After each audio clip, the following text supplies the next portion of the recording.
Have you seen this bass before? Mm-mm. It's Mike Padula. It's made up in Massachusetts. It was a furniture manufacturing family, and then one of the sons said, you know, hey, yo, I know how we can make more money with that maple than with chairs. And it makes a really nice product. This one's been around a while. You can tell it's kind of beat up, also because the tuners say Schaller, West Germany. Wow. Yeah, which is cool. Yeah. Yeah, I thought many times to change these out for a lighter set of tuners to improve the balance, but nah. Like the antique? I just like that it says West Germany on it, and you know, it's a little reminder that, well, that happened? Yeah, that happened, and there's some hard times associated with it. Yeah.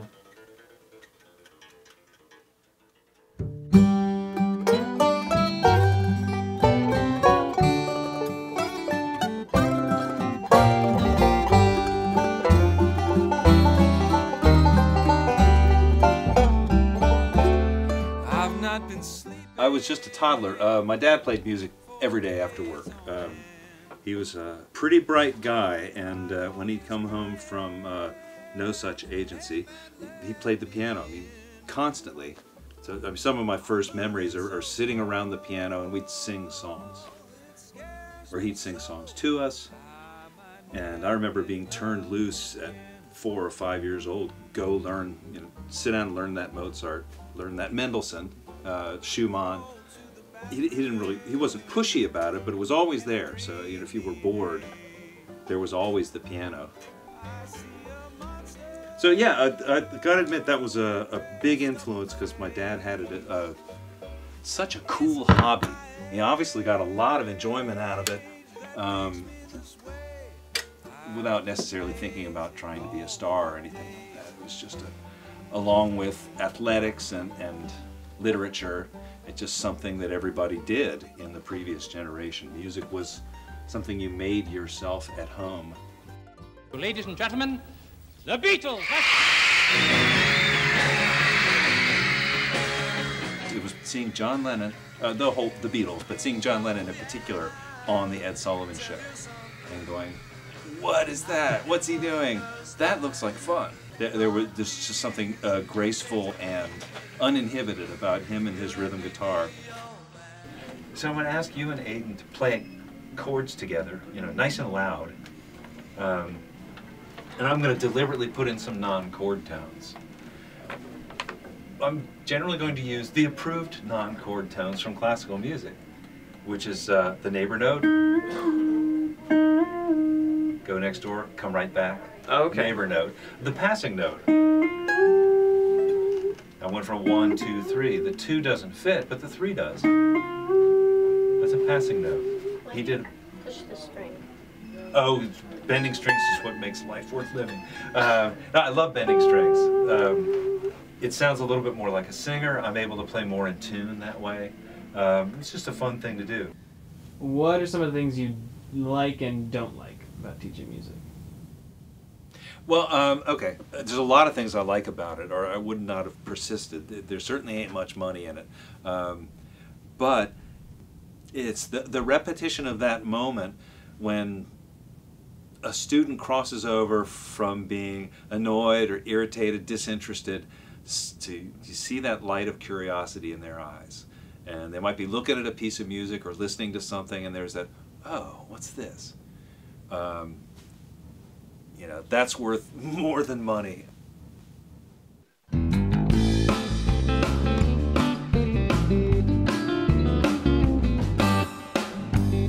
you remember the first gig you played? Let's see, there's a Methodist church off of Randolph Road, just west of New Hampshire. And I went over there with Billy Brown and some other guys. They were all a little older than me, but by then I knew enough about music that I could fit in with older folks. So we played in this church basement for some dance. You remember how it went?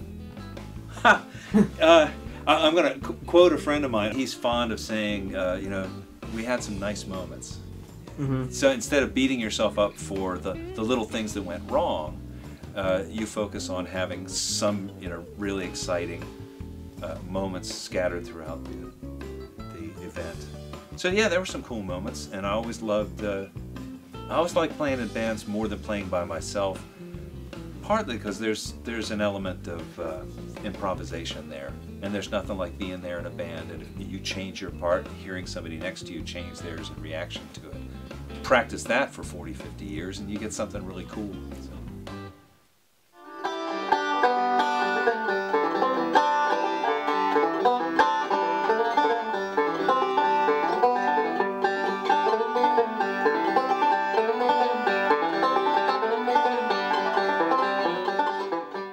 You know, you're making pancakes, sometimes you're content to hear Frankie Valli or something like that in the background. So background music is, I would say right now, is the biggest purpose for music.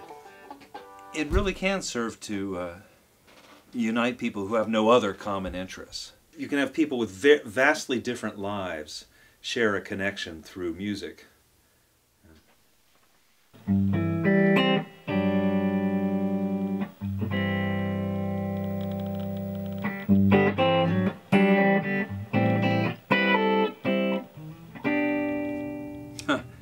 I have a long history of putting people to sleep with my classical guitar. It's kind of a joke in the family, but I'd like to take some credit for that. You were asking about the purposes of music, and this relates directly to that. If you can get some people who are very stressed to calm down, even if it results directly in a nap, it's still a really useful service in an age of high anxiety. That's a wonderful thing, and I'd like being a part of that. I also like to encourage people to relate music to other areas of their lives, like literature and art, because it's all about relationships, you know, between the bridge and the coda, and between people. So.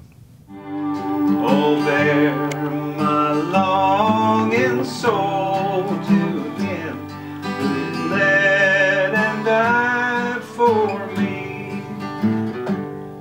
I think it's really important for people to have a hobby, and music can be a really fulfilling one. It's kind of a bottomless pit. If you've got curiosity, you can easily spend a lifetime studying it and barely touch the surface. Angel band. It goes back to your first question, what was my first exposure to music? My dad and his hobby. That's really still the top of the list. You know, I do all these things to try to make a living with music, but I'm also very selfish about it. It's still a hobby. It's still what I'm gonna do if, you know, some buddies want to get together and have some pizza. It's like, well, that's sight reading, man. Yeah, it's great fun. I've almost reached my heavenly home. My spirit loudly sings. Behold the holy ones, they come. I hear the sound of wings. Oh, come, angel band, come band around me stand. Oh, bear me away on your snow white wings to my